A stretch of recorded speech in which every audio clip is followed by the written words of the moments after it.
اعوذ باللہ من الشیطان الرجیم پناہ مانگتا ہوں میں اللہ کی شیطان مردود سے۔ وَإِلَى ثَمُودَ أَخَاهُمْ صَالِحًا قَالَ يَا قَوْمِ اعْبُدُوا اللَّهَ مَا لَكُمْ مِنْ إِلَٰهٍ غَيْرُهُ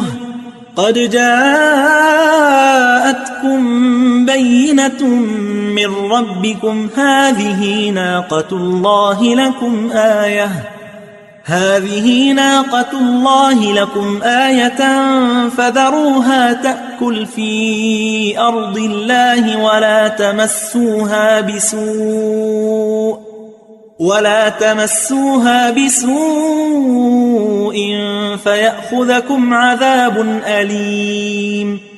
اور قوم سمود کی طرف ان کے بھائی صالح کو بھیجا تو صالح نے کہا کہ اے قوم، اللہ ہی کی عبادت کرو، اس کے سوا تمہارا کوئی معبود نہیں۔ تمہارے پاس تمہارے پروردگار کی طرف سے ایک معجزہ آ چکا ہے، یعنی یہی اللہ کی اونٹنی تمہارے لیے معجزہ ہے، تو اسے آزاد چھوڑ دو کہ اللہ کی زمین میں چرتی پھرے،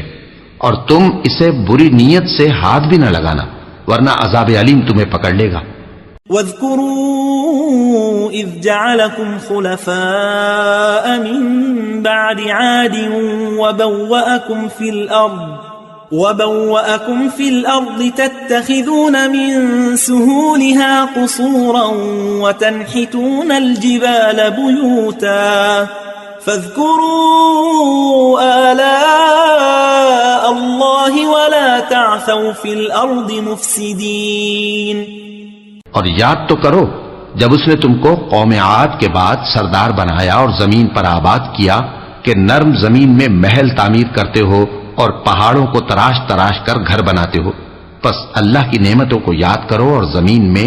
فساد نہ کرتے پھرو۔